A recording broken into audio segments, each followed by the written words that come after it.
third message, Moroni gives a warning to Joseph Smith. Satan would try to tempt me, in consequence of the indigent circumstances of my father's family, to get the plates for the purpose of getting rich. This he forbade me, saying that I must have no other object in view in getting the plates, but to glorify God, and must not be influenced by any other motive than that of building his kingdom.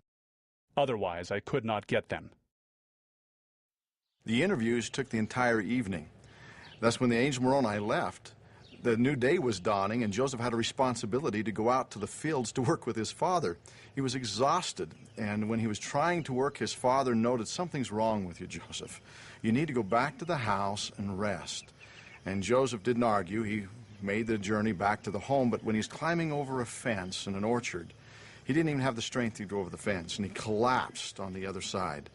When he came to, he looked up, and there's the angel Moroni. A fourth time, he repeats to Joseph the same message that he'd given the night before. But he reminded Joseph that he'd also given him some instructions that he was to inform his father about the visits.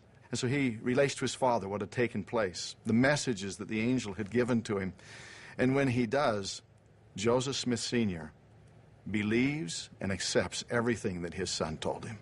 Joseph's father was a deeply religious man, and yet he'd not been so actively involved in the local churches as had, for example, his mother. Yet when Joseph's father gives such a positive response, it surely must have been encouraging and helped lighten Joseph's burden and encouraged him to go forward and to do as the angel had instructed.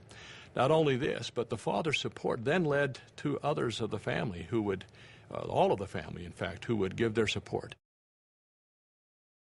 Joseph left his father and made the 3-mile journey south to a hill of considerable size, now known as the hill Cumorah. He climbed up near the top where he had seen in vision that the plates were secured on the west side, just down a little from the very crest of the hill. And when he was there, there's a stone lid that was placed over the box in which the plates were secured. So he obtained a branch as a lever and got the dirt out from underneath and lifted the lid off, and behold, there are the plates. Now, he reached in to grab them and received a violent shock. 3 times he tried to obtain those plates. Joseph would cry out, "Why cannot I obtain the plates?" And then he heard a voice that simply declared, "Because you've not kept the commandments of God." He would turn to then see Moroni once again there with him on the hill. And one may wonder, was Joseph ill-prepared for this event? Hardly. It seems that this is the beginning. Moroni is going to instruct Joseph that this is a time now for him to begin to be tutored and to be taught. And beginning that tutoring, he'll be shown a vision of the powers of darkness as well as a vision of the glories of God. So as Moroni would say to him, that never again would Joseph have to be deceived by the power of the evil one. Moroni comes and is a profound educator to the prophet Joseph Smith. He teaches him about the things that will happen, part of Joseph's ministry, what's going to be expected of Joseph.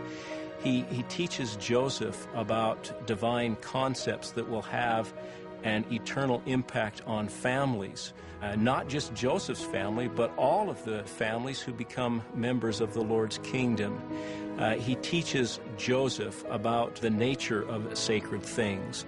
And Moroni is, I guess, what you would call the great tutor of the prophet Joseph Smith during this early phase of the restoration of the gospel of Jesus Christ.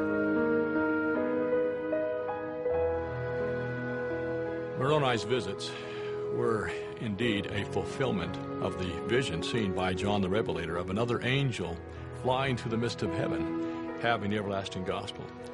Surely the plates of gold which Moroni brought to Joseph Smith contained the everlasting gospel, and this was the fulfillment, in part at least, of that vision of John.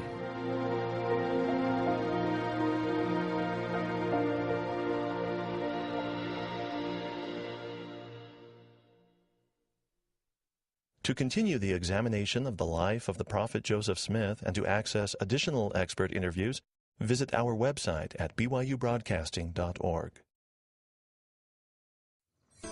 On the next episode of Joseph, scholars from Brigham Young University and the Church of Jesus Christ of Latter-day Saints will continue to explore the life of the prophet Joseph Smith.